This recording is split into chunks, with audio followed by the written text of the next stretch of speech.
Introduction, सबसे पहले introduction से अपने स्टार्ट करने वाले हैं। बेसिक कॉन्सेप्ट जीएसटी का जो देखने वाली चीज है वो इस पैराग्राफ में ये है कि the constitution 102nd amendment bill 2014, मतलब देखो क्या होता है ना, सबसे पहले बिल बनता है, फिर बिल पे वोटिंग होती है, जब मेजोरिटी ऑफ द वोट उस बिल को मिल जाते हैं तो वो बिल पास होके एक्ट बनता है। तो सबसे पहले बिल बनता है। तो जीएसटी कौन से बिल में इंट्रोड्यूस्ड हुआ था? 102nd amendment bill. 102nd amendment bill 2014 रटना है, बिल्कुल रटना है। उसमें वो इंट्रोड्यूस हुआ था, उसके बाद उसको प्रॉपरली सारे वोट्स वगैरह मिल गए एंड वो रेटिफाई कर दिया गया by number of state and received assent of the president. Dates learn करने नहीं लर्न करने। कॉन्स्टिट्यूशन 101 अमेंडमेंट एक्ट 2016, मतलब बिल था 102nd अमेंडमेंट, याद रखना बिल। और एक्ट मतलब एक्चुअली कौन से एक्ट के अंदर है जीएसटी अपना?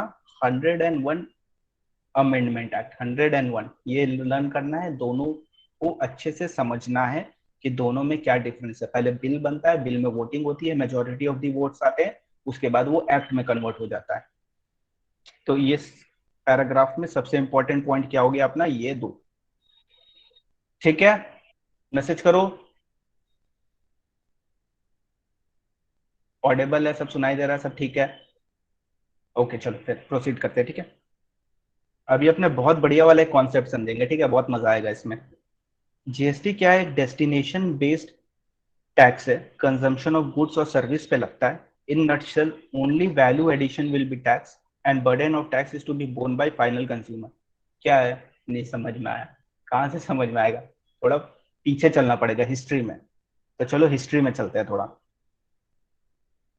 सबसे पहली चीज जो आप लोग को समझनी है ना, वो समझनी पड़ेगी कि डीटी और आईडीटी में क्या डिफरेंस होता है। अब सोचोगे डीटी की बुक इतनी मोटी होती है, आईडीटी की छोटी छोटी बुक्स होती है, नहीं, सिर्फ ये डिफरेंस नहीं है, और भी डिफरेंस है। चलिए समझते हैं क्या डिफरेंस है। डायरेक्ट टैक्स में क्या होता है? If you are earning ₹100 and the tax rate is 30%, तो इन दैट केस आपके पॉकेट में ₹70 आता है और गवर्नमेंट के पॉकेट में ₹30 आता है, यानी उस ₹100 से 30% निकाल के गवर्नमेंट को देते हैं और रिमेनिंग अपने पॉकेट में रखते हैं। तो पर्सन जिसने अर्न किया है इनकम, वही टैक्स भी डिडक्ट करता है, वही टैक्स ही डिपॉजिट करता है। दोनों की दोनों जिम्मेदारी उसके ऊपर होती है, वो टैक्स का बर्डन भी उसी का ही होता है। यानी डीटी में अगर हम ₹100 अर्न करते हैं और टैक्स रेट 30% है, तो 70 पॉकेट में मेरे जाएगा और 30% जो है वो गवर्नमेंट के पॉकेट में जाएगा। बट आईडीटी में ऐसा नहीं होता है। आईडीटी में क्या होता है? आईडीटी मतलब इनडायरेक्ट टैक्स। अभी के लिए जीएसटी समझते हैं, ठीक है। जीएसटी में क्या होता है? सेल हम करते हैं 100 में, देखो इनकम पे डायरेक्ट टैक्स लगता है, सेल सर्विस वगैरह अगर ये सब दे रहे हैं तो उस केस में अपना इनडायरेक्ट टैक्स लगता है, जीएसटी लगती है। अब जीएसटी में क्या होता है? सेल अगर हमने किया ₹100 का, टैक्स रेट है 30%, सेम एग्जाम्पल, सेलिंग प्राइस 130 हो जाएगी। But the difference over here is that pocket में ₹100 मेरे आएगा, पूरा पूरा का पूरा ₹100 मेरे पॉकेट में, और 30% गवर्नमेंट को जाएगा। ₹30, ये ₹30 मैं कहाँ से लेके आऊंगा? ये मैं कस्टमर से लेके आऊंगा। यानी मैं कस्टमर से ₹130 कलेक्ट किया, ₹100 अपने पॉकेट में, ₹30 गवर्नमेंट के पॉकेट में। मेजर डिफरेंस क्या हुआ दोनों में? ध्यान से देखो, यहाँ मेरे पॉकेट में 70 आ रहा था, यहाँ मेरे पॉकेट में 100 आ रहा है। मतलब अपना शेयर नहीं दे रहे, हम क्या कर रहे हैं? हम कंज्यूमर का शेयर कंज्यूमर से कलेक्ट कर रहे हैं और गवर्नमेंट को दे रहे हैं। मेरे शेयर पे कोई इफेक्ट नहीं पड़ने वाला है। कोई भी, अगर मैं ₹100 दे रहा हूँ तो मुझको ₹100 ही मिलेगी।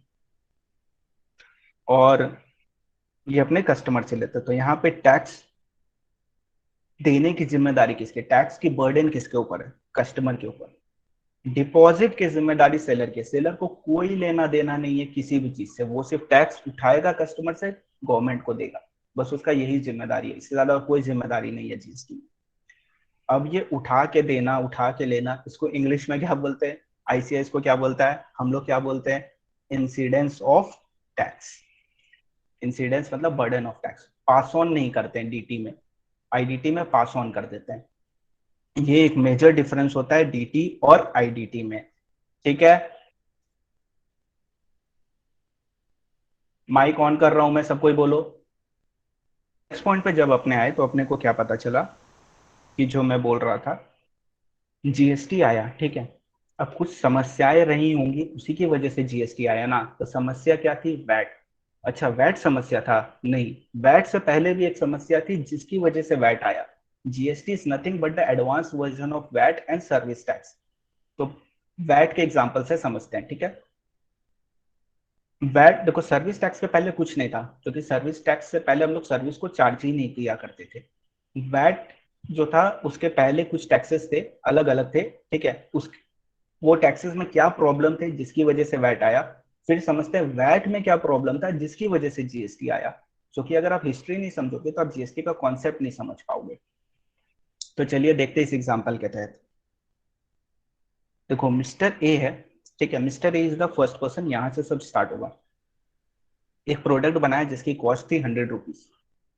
टैक्स उस पर रखता था 30%। प्रॉफिट भी लेगा ना बंदा, ऐसे थोड़ी ना देगा, तो 10% के प्रॉफिट वो देगा, मतलब लेगा अपने लिए, तो चार्ज करेगा उसमें। तो सेलिंग प्राइस क्या हो जाएगी? 110। कैसे? 100 प्लस 10%। 110 सेलिंग प्राइस यहाँ पे, प्लस 33 रुपीज जो टैक्स का है। तो कितना हुआ? 143। इसने सेल किया है बी को ये प्रोडक्ट। तो अपने बी से कितना कलेक्ट करेंगे? अपने बी से कलेक्ट करेंगे 143 रुपीज। इसमें से 110 रुपया सेलर के पॉकेट में जाएगा, यानी मिस्टर ए के पॉकेट में जाएगा, और 33 रुपीज गवर्नमेंट के पॉकेट से जाएगा। कैसे पता किए? अभी ऊपर पढ़ के आए थे ना आईडीटी में, पॉकेट कॉन्सेप्ट, ठीक है।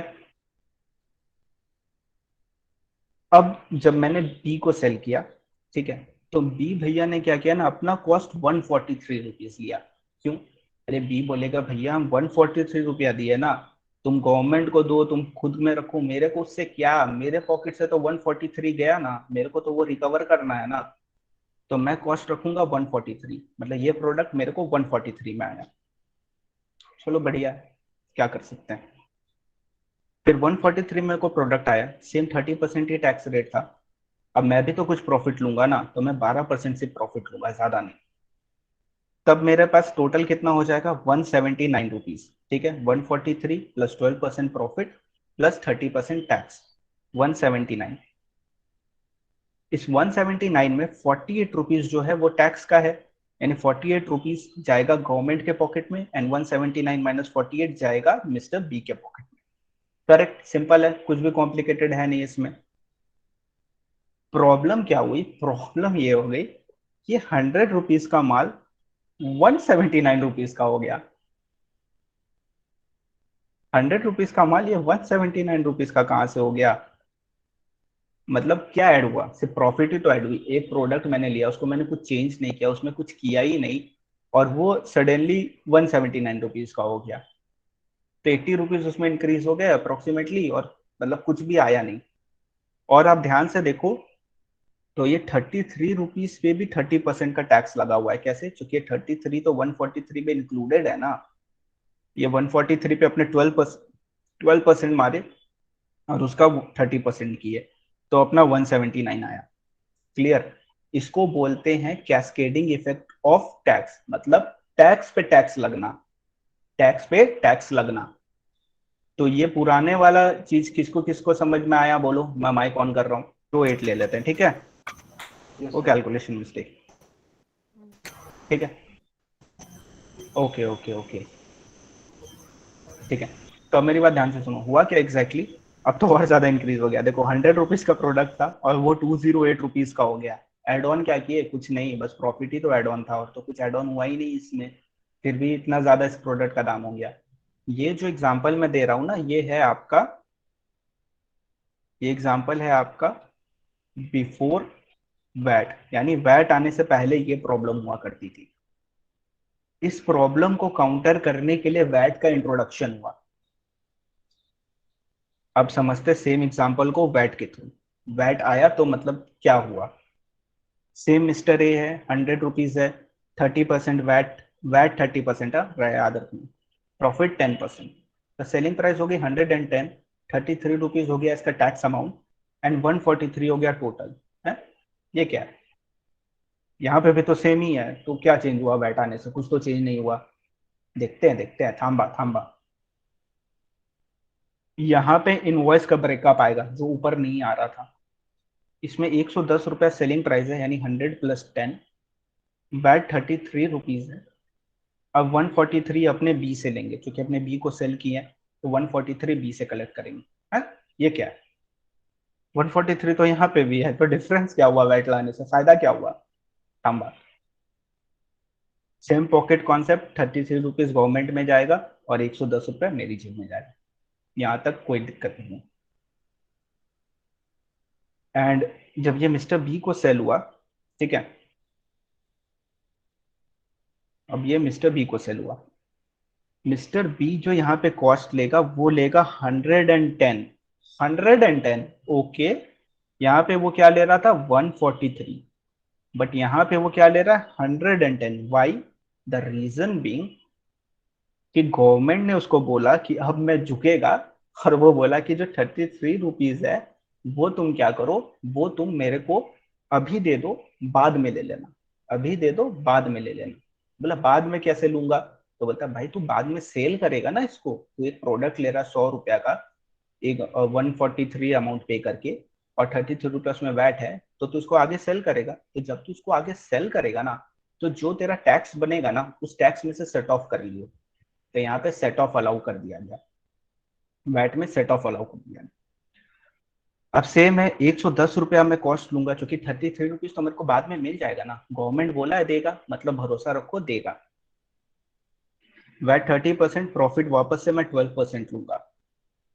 इस केस में मेरा सेलिंग प्राइस हो जाएगा 123 रुपीज, वैट हो जाएगा मेरा 37, जो कि आउटपुट है, जो मैं सेल करूंगा उसका आउटपुट है, और ये 33 रुपीज इनपुट है, जो कि परचेज के टाइम में खरीदा था। तो 160 टोटल पे करना पड़ेगा कस्टमर को, ठीक है। अब नाउ सी ड्रास्टिकल इंप्रूवमेंट, 102 रुपया से 108 रुपया से प्राइस डिक्रीज हो गया 160 रुपीज में।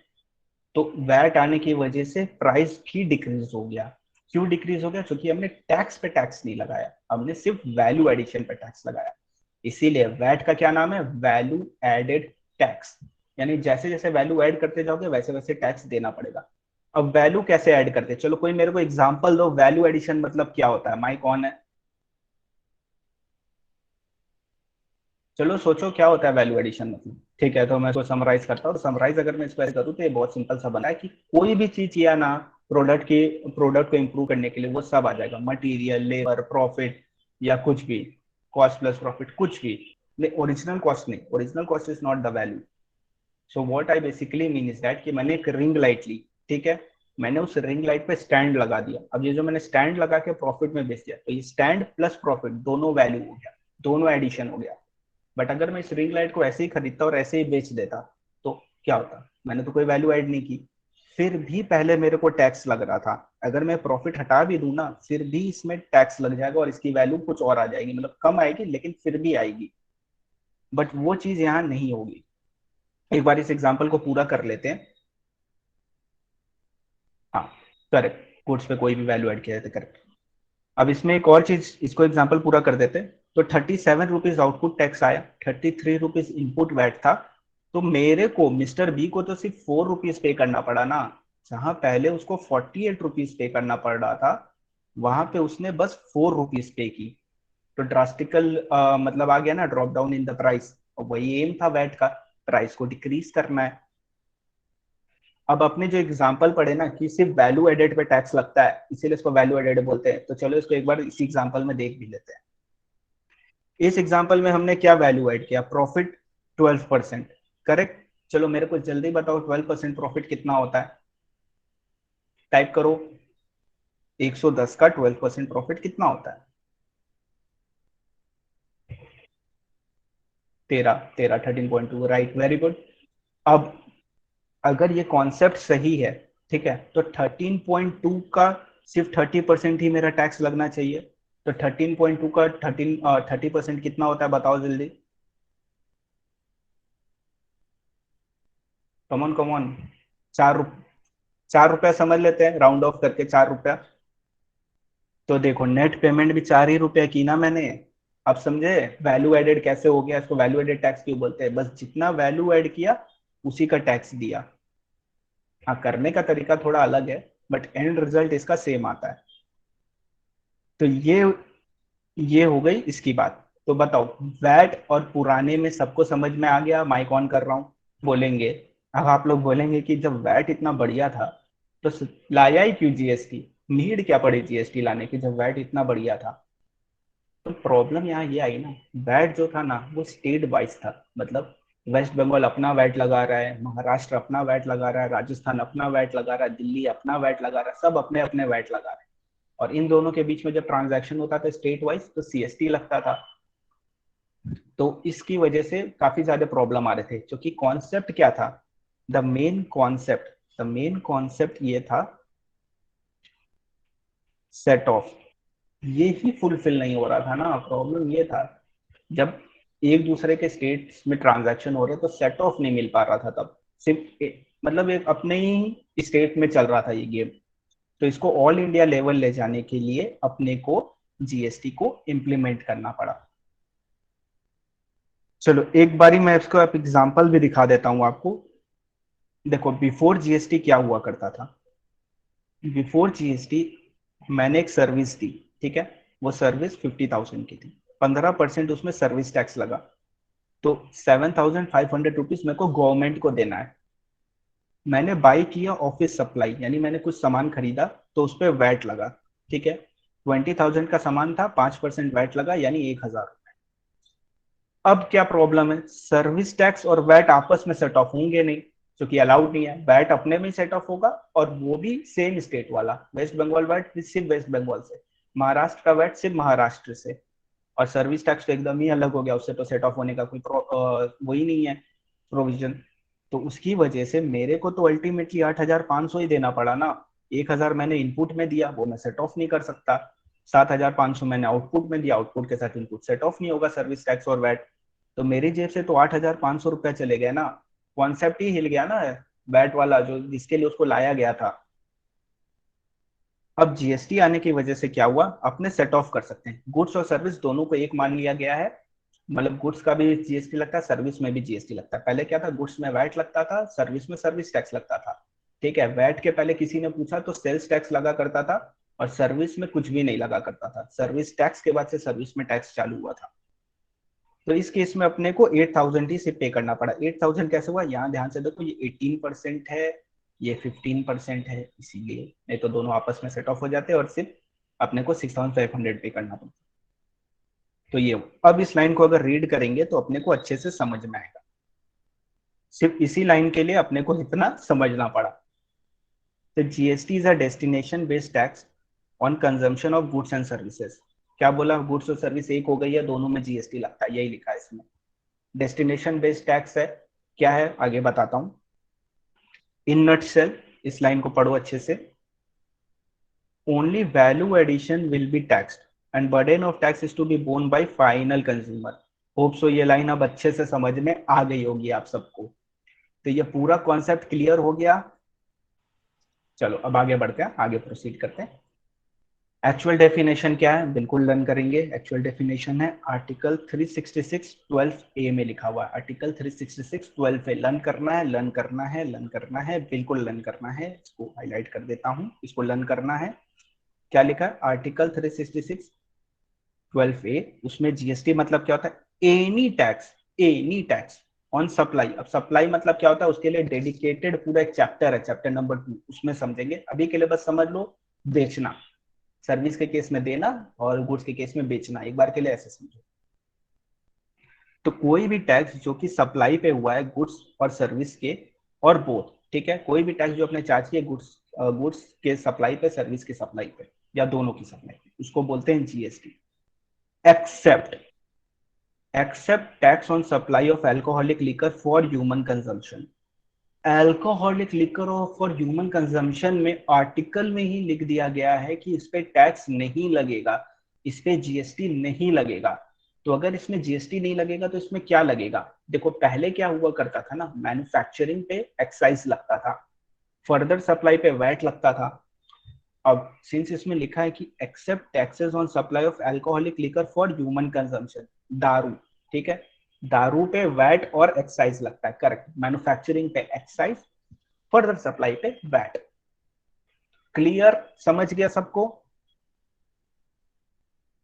ये आपने बहुत जगह पढ़ा होगा कि alcoholic liquor for human consumption को एक्सक्लूड किया गया है। क्यों किया गया? क्योंकि आर्टिकल में ही लिखा हुआ कि इस पे जीएसटी नहीं लगेगा।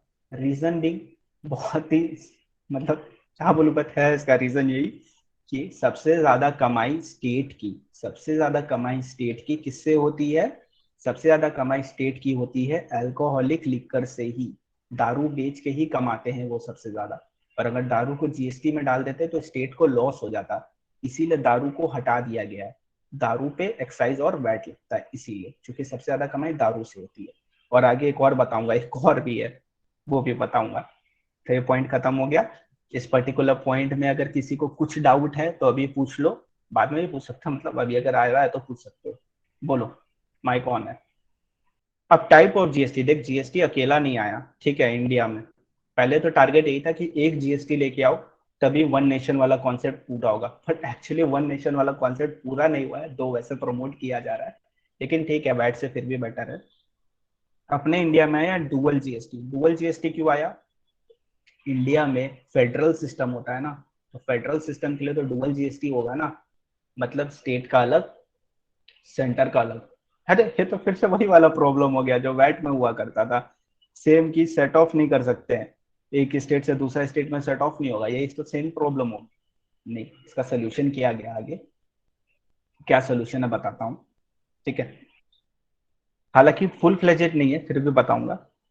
अच्छा, तो जीएसटी आया तो डुअल जीएसटी आया, स्टेट का अलग, सेंटर का अलग। तो जो सेंटर का था उसको बोला गया C GST, central goods and service tax act. State के लिए S GST, state goods and service tax act. UT GST, union territory, क्योंकि स्टेट और यूनियन टेरिटरी दोनों अलग अलग होता है ना, तो दोनों के लिए अलग अलग लेके आया गया।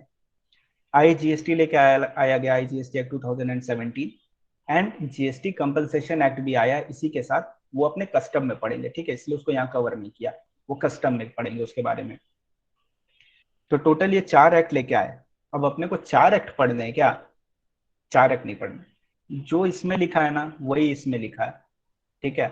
और आईजीएसटी एक्ट अपने को सिर्फ प्लेस ऑफ सप्लाई में पढ़ना है। प्लेस ऑफ सप्लाई का जो 12, 13, 10 और 11 सेक्शन है वो आईजीएसटी का बात करता है। उसके अलावा जितने भी सेक्शन अपने पढ़ेंगे ना, अपार्ट फ्रॉम एक दो और एक्सेप्शन है, बताऊंगा जब आएगा, वो सारे के सारे सीजीएसटी एक्ट है। तो आंसर में अगर कोई भी आप लिखोगे section 7 supply under CGST act 2017, ऐसे लिख के आना, ठीक है। और कोई एक्ट मत लिखना, ये तो एकदम भी नहीं लिखना है अपने को, बस ये और यही लिखना है। ये भी अपने को प्लेस ऑफ सप्लाई में लिखना, और एक दो जगह आएगा वो बताऊंगा कहाँ पे। तो ये समझ गया, दो टाइप के। सॉरी, फेडरल सिस्टम में तो डुअल जीएसटी आया, स्टेट का अलग, सेंटर का अलग, और आई जीएसटी इन लोग को संभाल के रखने के लिए। क्यों? क्योंकि स्टेट और सेंट्रल की तो कभी बनती है नहीं, इसीलिए। कैसे, आगे बताता हूँ। अब एडवांटेजेस एक बार ये देख लेते हैं जीएसटी का। ये एलिमिनेट कर देता है cascading effect of tax. Cascading effect of tax को एलिमिनेट कर देता है, अभी पढ़ के आए। जो वैट करता था एलिमिनेट, ये वैट का भी एडवांस वर्जन है, ये उससे भी ज्यादा एडवांस्ड है, तो ये पूरी तरह से एलिमिनेट कर देता है। पूरी तरह से तो नहीं करता, अभी भी इसमें थोड़ा प्रॉब्लम है, वो आगे जैसे जैसे बढ़ते जाएंगे आप लोग समझ जाओगे। हायर थ्रेशोल्ड फॉर रजिस्ट्रेशन देता है, मतलब रजिस्ट्रेशन चैप्टर में पढ़ेंगे। कॉम्पोजिशन स्कीम देता है स्मॉल बिजनेस को, कॉम्पोजिशन चैप्टर में पढ़ेंगे। Simple and easy online procedure है। तो इसका क्या एडवांटेजेस है? सब चार एडवांटेजेस नन करने। एक, एलिमिनेट करता है ये कैस्केडिंग इफेक्ट ऑफ टैक्स। एक ये क्या करता है, हायर थ्रेशोल्ड देता है रजिस्ट्रेशन के लिए, रजिस्ट्रेशन चैप्टर में पढ़ेंगे क्या होता है उसका मतलब। कॉम्पोजिशन स्कीम है स्मॉल लोग के लिए, तो ये कॉम्पोजिशन वाले चैप्टर में पढ़ेंगे। एंड नेक्स्ट है अपना क्या, इजी है, ऑनलाइन प्रोसीजर इसका इजी है काफी। टाइप ऑफ जीएसटी और एडवांस वाले में किसी को कुछ प्रॉब्लम, कुछ डाउट एडवांटेजेस वाले में? चलो फिर आगे बढ़ते हैं। अब मैंने क्या बोला, टैक्सेस सब्स्यूम्ड हो गए। सब्स्यूम्ड मतलब मिल गए, मतलब एक्साइज, वैट, सर्विस टैक्स और जितने भी अलग अलग प्रकार के टैक्सेस थे ना, बहुत सारे थे, वो सब एक साथ मिलके जीएसटी बन गए। अब आपस में सेट ऑफ करो, जो करना है करो, कोई दिक्कत नहीं है, बिंदास करो, कोई दिक्कत नहीं है। बट कुछ ढीठ है, ये ऐसे 8 ढीठ लोग हैं जो नहीं मिले, ठीक है। रीजन वही है, सिंपल है, वो स्टेट का रेवेन्यू अफेक्ट हो रहा था इसलिए। एक्सेप्ट दिस वन, ये तो कस्टम ड्यूटी है, इसका तो अलग चैप्टर है। तो कस्टम ड्यूटी नहीं मिला जीएसटी में, इसीलिए कस्टम का अलग चैप्टर है जो कि 20 मार्क्स का आता है।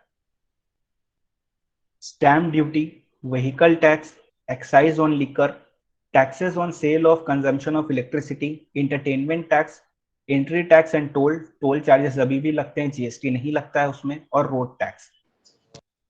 एंटरटेनमेंट टैक्स जो होता है ना, वो जब आप मूवी टिकट वगैरह खरीदने जाओगे तो देखना वहाँ छोटा सा लिखा रहता है एंटरटेनमेंट टैक्स, वो आपसे कलेक्ट करते हैं। तो मैंने क्या बोला, कस्टम ड्यूटी, स्टैम्प ड्यूटी, मतलब घर खरीदने जाओगे तो स्टैम्प ड्यूटी लगता है। जीएसटी लगता है क्या, चैप्टर 2 में पढ़ेंगे।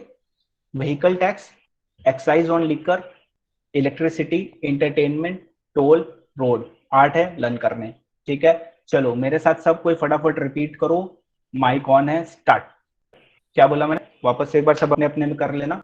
Custom duty, stamp duty, vehicle tax, excise on liquor, voice mismatch हो गया, कोई बात नहीं, अपने को तो पढ़ने से मतलब है, अंदर ही अंदर सब अपना अपना रिवाइज करो। Custom duty, stamp duty, vehicle tax, excise on liquor, electricity, entertainment tax, toll tax, road tax. Mnemonic किसी ने यहाँ पे बना के भेजा हुआ था, मेमोनिक ऐसा वीर CS, आप लोग को करना है तो आप लोग उससे भी कर सकते हो। चलो दारू के बात तो कर लिया, अब थोड़ा इसके बारे में भी बात कर लेते हैं। Tobacco and tobacco product. देखो भाई स्टेट का बड़ा अजीब ही सिस्टम है। दारू, गांजा, टोबैको, यही सबसे कमाई है उसका सबसे ज्यादा, तो वो इसी को ही अटैक करता है। हाँ तुम्हारे SMS का रिप्लाई करता हूँ ना, तुम भेजो ना। ठीक है देखो, दारू, गुटखा, गांजा, अफीम, ये सबसे बहुत कमाई होता है स्टेट का। ठीक है, स्टेट सेंटर किसी का भी, इसको कोई नहीं छूना चाहता है। टोबैको एंड टोबैको प्रोडक्ट में क्या होता है, टोबैको एंड टोबैको प्रोडक्ट में जीएसटी भी लगता है और सेंट्रल एक्साइज ड्यूटी लगता है। सेंट्रल एक्साइज ड्यूटी मैन्युफैक्चरिंग पे लगता है, बाकी आगे जितना भी अपने फर्दर सप्लाई कर रहे हैं तो उस पर जीएसटी लगता है। तो सेंट्रल एक्साइज और जीएसटी लगता है टोबैको पे। सेंटर ने टोबैको पे जीएसटी नहीं लगवाया मैन्युफैक्चरिंग पे, क्यों पता है, क्योंकि टोबैको से बहुत कमाई होता है, बहुत ज्यादा, तुम लोग सोच भी नहीं सकते हो इतना ज्यादा। शाहरुख खान, अजय देवगन दोनों है, सोचो। अब ओपीएम, शाहरुख खान तो आर्यन खान भी आएंगे ही, तो आर्यन खान क्या बोलता है, जीएसटी भी लगता है और एक्साइज ड्यूटी भी लगता है, पर स्टेट गवर्नमेंट का लगता है। ओपीएम पे स्टेट गवर्नमेंट ने अपने अंदर लेके रखा हुआ है कि भैया हम लगाएंगे इसमें, तुम मत लगाना सेंटर, क्योंकि सेंटर को बोल दिया तुम टोबैको लगाओ, गांजा पे हम लगाएंगे। ठीक है, आपस में मिल बांट कर लिया ये लोग। अब बताओ कंफ्यूज हो गए, किस पे क्या लगता है नहीं लगता है, मैसेज करो बताओ, कंफ्यूजन हो रहा है, सॉर्ट आउट कर दूं, बोलो बोलो, मैसेज करो। ऑल क्लियर, चलो और थोड़ा क्लियर कर देते हैं, मैं हूं ना। तो ये रहा, स्क्रीनशॉट ले लो सब। टोबैको पे जीएसटी और सेंट्रल एक्साइज लगता है, ओपीएम पे जीएसटी और स्टेट एक्साइज लगता है, लिकर पे एक्साइज एंड वैट लगता है। तो इस चीज को आप लोग नोट डाउन कर लो। ले लिया स्क्रीनशॉट सबने।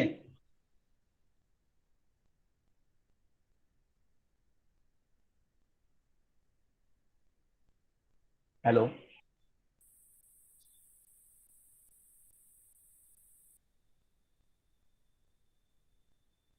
स्टेट, ठीक है, ले लिया सब, ठीक है बहुत बढ़िया। लिकर पे एक्साइज और वैट लगता है, लिकर पे एक्साइज और वैट क्यों लगता है, चलो मैं माइक ऑन कर रहा हूँ, जरा मेरे को बताओ तो।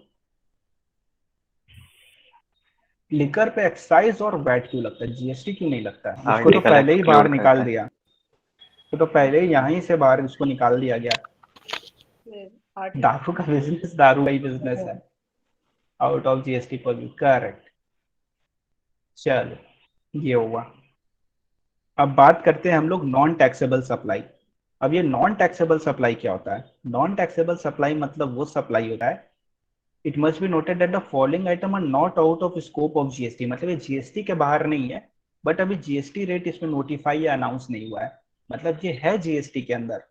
ठीक है, लेकिन इस पे अभी मतलब इस पे जीएसटी लगेगा भविष्य में, अभी नहीं लगेगा, इसका मतलब ये हुआ। दिल्ली के सीएम केजरीवाल ने किया था ये देखो इसमें जीएसटी लगेगा, बट अभी नहीं लगेगा, ठीक है, तो इसको लर्न करना है। इस पे डायरेक्ट क्वेश्चन आते हैं, इस पे इनडायरेक्ट क्वेश्चन भी आते हैं। Petroleum crude, petrol, aviation turbine fuel, natural gas, high speed diesel. Petroleum crude, petrol, ETF, natural gas, high speed diesel. Petroleum, petrol, ETF, natural gas, high speed diesel. ठीक है, बस यही प्रोडक्ट है। तो आपने इसमें अल्कोहलिक लिकर क्यों लिखा? क्योंकि तुम भूल जाओगे, इसीलिए लिखा है। ये यहाँ पे अलग से इसीलिए हाईलाइटेड है। तो इसको भी नॉन टैक्सेबल ही बोला जाएगा जब भी आपके आएगा सिनेरियो में, तो आप इसको जरूर माइंड में रखना कि अल्कोहलिक लिकर भी नॉन टैक्सेबल है। रीजन भी कि उसको तो पहले ही एक्सक्लूड कर दिया। सम्स आएगा, आप कंफ्यूज हो जाओगे, आपको याद नहीं रहेगा, इसलिए ये पॉइंट को भी यहीं लिख दिया कि यहीं संग संग रट्टा लगा लो। तो रट्टे क्या लगे? Petroleum crude, petrol, ETF, natural gas, high speed diesel and alcoholic liquor for human consumption. चलो रट्टे लगाओ, स्टार्ट। अब एक और कंफ्यूजन आता है, या आगे भी आएगा आप लोग को, इसलिए पहले ही क्लैरिफाई कर दे रहा हूँ। हाँ, पीएचएमएन आइटम भी बोलते हैं इसको, राइट, ये आप लोग नोट कर सकते हो। Nil rated, exempt, zero rated और नॉन जीएसटी यानी नॉन टैक्सेबल सप्लाई, इसमें क्या डिफरेंस होता है भाई? समझ ही नहीं आता मेरे को तो कभी कभी। तो आओ चलो इसको भी समझते हैं। नील रेटेड मतलब क्या हो गया? नील रेटेड नाम में ही है इसका आंसर। नील रेटेड यानी जिसका रेट नील है। नील मतलब होता है जीरो, यानी supply that declared rate zero. कौन से होते हैं? Salt, grain, jaggery, extract. Nil and exempt same है? नहीं नहीं सेम नहीं है, रुको बता रहा हूँ। अम्बा, नील रेटेड मतलब वो सप्लाई जिसका रेट नील है। Exempt, exempt supplies are taxable but do not attract GST and for which ITC cannot be claimed।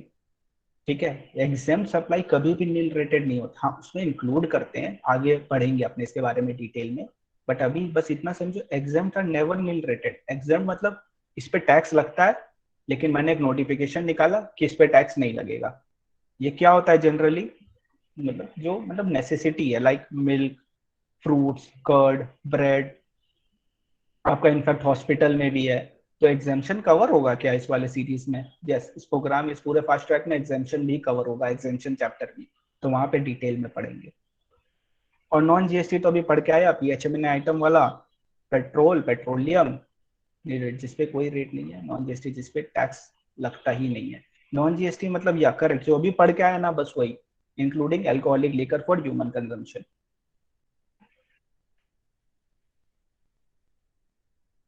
समझा सबको? Yes sir. ठीक है, सिंपल तो था। नील रेटेड मतलब नील, एग्जाम मतलब एग्जाम मतलब जिसको एग्जाम किया गया है। नॉन जीएसटी मतलब PHMN item. Okay, yes yes yes yes, very good. अब देख, बात सिंपल है। मोदी जी और दीदी दोनों का जमता नहीं है। दीदी और मोदी नहीं जमेगा, सबको पता, पॉसिबल ही नहीं है। पिछले बंगाल स्वीट भेजते हैं, फिर जमता क्यों नहीं है? नहीं नहीं जमता उनका, जमेगा ही नहीं। तो उसके लिए कोई चाहिए ना बीच वाला। तो कौन है वो? GST council. मेन रीजन यही है जीएसटी काउंसिल का। क्या करना? स्टेट और सेंट्रल के बीच में हार्मोनी मेंटेन करना। एग्जाम में ये लिखना है? नहीं यार, एग्जाम में क्या लिखना बता रहा हूँ, एग्जाम में बस ये पॉइंट लिखना है। डायरेक्ट क्वेश्चन आता है, कैश मार्क्स है, लर्न भी हो जाएगा। List the number of taxes, cess and surcharge to be subsumed under GST. मैंने बोला ना जीएसटी में सब समा जाते हैं, तो क्या क्या समाएगा वो ये बताएगा, क्या क्या सबमर्ज होगा, क्या क्या सब एक साथ आएंगे। फिर हम प्रिपेयर करेंगे list of goods and services जिसको अपने को एग्जेम्प्ट करना है जीएसटी से। भी तो सीजी नहीं, सीजी नहीं होता है, सेंट्रल गवर्नमेंट नहीं होता है जीएसटी काउंसिल। जीएसटी काउंसिल में जो मेंबर होते हैं वो लोग दोनों स्टेट और सेंट्रल मिल के चूज करते हैं अपने हिसाब से। फिर थ्रेशोल्ड डिटरमाइन करते हैं टर्नओवर का। थ्रेशोल्ड कहाँ सुना था? रजिस्ट्रेशन चैप्टर में सुनेंगे। रिकमेंड करता है क्या जीएसटी रेट होना चाहिए। ट्रेनिंग देता ऑफिशियल्स को, जरूरी है देना। Recommend on compensation to state of revenue post losing of revenue post implementation of GST, maximum limit of 5%। अब ये क्या है? Alcoholic liquor and other as stated on non GST, बताता हूँ, पहले बात सुनो। compensation, recommend on compensation to state losing on revenue post implementation of GST subject to maximum time limit of 5 years। इसका क्या मतलब हुआ? इसका मतलब ये हुआ जीएसटी क्यों नहीं आ रहा था इतने साल से, आपको पता है? एक पर्टिकुलर रीजन होगा ना जीएसटी नहीं आने का। हाँ, ऑपोजिशन ये वो वगैरह वो सब तो है, कोई वो उसमें डाउट नहीं है, बट मेन जो रीजन था वो था कि देखो, जीएसटी मतलब सब मिल के कमाएंगे। अब सब अगर मिल के कमाएंगे तो किसी का तो लॉस होगा, किसी का तो प्रॉफिट होगा, इक्वल तो होगा नहीं। अब किसी का लॉस होगा, किसी का प्रॉफिट होगा, तो इसको कैसे ओवरटेक करेंगे, इसको कैसे मतलब ठीक करेंगे इस चीज को? तो इसके लिए बोला गया जिस स्टेट को लॉस होगा, जिस स्टेट को प्रॉफिट होगा, तो दोनों के बीच में एक कॉम्पेंसेशन डिसाइड होगा। वो कॉम्पेंसेशन सेंट्रल देगा। कौन देगा? सेंट्रल देगा। वो सेंट्रल कॉम्पेंसेशन कहां से देगा? आईजीएसटी, इंटीग्रेटेड बोलते हैं, इंटर नहीं बोलते हैं, याद रखना, एग्जाम में गलती मत कर देना। Integrated goods and service tax act 2017 के तहत आईजीएसटी लगता है। आईजीएसटी इंटर स्टेट पे लगता है, डिटेल बता रहा हूं थोड़ी देर में। तो वो उसके थ्रू वो कंपनसेशन को किया जाएगा। क्या अपने को फॉर्मूला लर्न करना? नहीं। क्या अपने को रेट लर्न करना है? नहीं। थोड़ी स्पीड बढ़ा दो, नहीं अभी ज्यादा नहीं बढ़ा सकता, थोड़ा समझने का यहाँ पे। कॉम्पेंसेशन जो स्टेट को है, जो भी लॉस होगा रेवेन्यू का, जो कि किसी को कम मिलेगा, किसी को ज्यादा मिलेगा, तो जिसको कम मिलेगा उसको सेंटर अपने हिसाब से देगा। तो क्या देगा, कैसे देगा, वो रिकमेंड करेगा जीएसटी काउंसिल। सिर्फ 5 साल तक का ही टाइम दिया है जानबूझ के, इसके पीछे भी पॉलिटिकल रीजन है, इसीलिए वो 5 साल तक करेगा, उसके बाद टाटा बाय। ठीक है, यहां तक समझ में आ गया सबको? अब इंटर क्या होता है, इंट्रा क्या होता है, ये सब थोड़ा एक बार से समझ लेते हैं। डिटेल में अपने प्लेस ऑफ सप्लाई चैप्टर में समझेंगे, अभी सिर्फ बेसिक समझ लेते हैं ताकि आगे वाले चैप्टर में अपने को कंफ्यूजन ना हो। इंट्रा याद रखने का तरीका, मेरा मेरा मतलब with in same state. Intra state supply मतलब विद इन सेम स्टेट जो भी सप्लाई होता है। इंट्रा मतलब मेरा। मान लो अगर 18% टैक्स रेट है तो 9% सी जीएसटी होगा और 9% एस जीएसटी। अगर यूटी जीएसटी कब होगा? अगर यूनियन टेरिटरी है तो यूटी जीएसटी होगा 9%। तो 9% सी जीएसटी में जाएगा, 9% एस जीएसटी में जाएगा। ओके।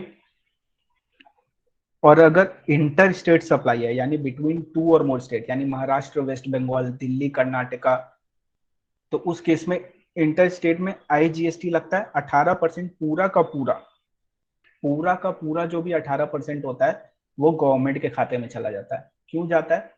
बताया ना, कॉम्पेंसेशन। किसी को लॉस होगा, किसी को प्रॉफिट होगा, तो जिसको लॉस होगा तो उसको पैसा कहाँ से देंगे? उसको पैसा यहाँ से देंगे। इसीलिए इंटर स्टेट वाला सारा गवर्नमेंट क्या बोलता है, तुम मेरे पास पैसा जमा करवाओ, बाद में हम बांट देंगे, जिसको भी कम पड़ेगा उसको, जिसको भी ज्यादा पड़ेगा उससे ले भी लेंगे बाद में। तो ये इसका मेन फंडा है। ओके ओके, ये हो गया, ये पॉइंट हो गया। ये कुछ एक और चीज एक बार डिस्कस कर लेते हैं, जो कि स्टार्टिंग में कर लेनी चाहिए थी, लेकिन हम लोग एंड में करेंगे क्योंकि अपने टाइम वेस्ट नहीं करते। ठीक है, सिलेबस एक बार डिस्कस कर लेते हैं कैसा है जीएसटी का, आईडीटी का सिलेबस। ठीक है, तो आईडीटी का syllabus has been divided into 3 parts: GST, custom, FTP. GST being 75 marks, custom and FTP 25 marks, और इसमें बाइफर्केशन है, कस्टम 20 एंड एफटीपी 5। पूरा पेपर आता है। पूरा पेपर जब बनता है तो 70:30 रेशियो में बनता है, यानी 70% डिस्क्रिप्टिव होता है, 30% एमसीक्यू होता है। एमसीक्यू कहाँ से आएगा नहीं पता, डिस्क्रिप्टिव कहाँ से आएगा किसी को नहीं पता, तो इसका कोई bifurcation. FTP will not be covered in this session, जो कि करना ही नहीं है उसको कवर। उसको कैसे कवर करना मैं बता दूंगा, बस वैसे ही करना। रीजन भी वो 5 मार्क्स के लिए 200 पेजेस पढ़ने का कोई सेंस नहीं बनता है, तो उसको तो हटा दो। कस्टम होगा, जीएसटी होगा, कितना होगा? अप्रोक्सीमेटली 80 to 90% कवरेज होगी यहाँ पे। ठीक है sir, GST council role and, हाँ ये वाला बताया बताया था ना, एक सेकंड रुको बता रहा हूँ। तो ये है सिलेबस का पूरा बाइफर्केशन। सीएमए फाइनल वाले जो देख रहे हैं, आप लोग का भी ऑलमोस्ट सेम बाइफर्केशन है, बट ये पैटर्न अभी डिसाइड नहीं हुआ है। वो सीएमए ही नहीं डिसाइड कर पा रहा, तो मैं नहीं बता सकता क्या आएगा पेपर में। तो ये है आपका पूरा पैटर्न सिलेबस का, और अपने क्या कवर करेंगे वो भी मैंने बता दिया। ओके, 80-20 है सीएमए फाइनल में, राइट, 80-20 है। तो लोग रिकॉर्डिंग देखेंगे, वो लोग कुछ ना कुछ मिस करेंगे, पहले बता दे रहा हूँ। लाइव लाइव है, रिकॉर्डिंग रिकॉर्डिंग है। तो जो रिकॉर्डिंग देख रहे हैं, कोई लीक देख रहा है क्या, वो भी मिस करेगा, पहले बता दे रहा हूँ।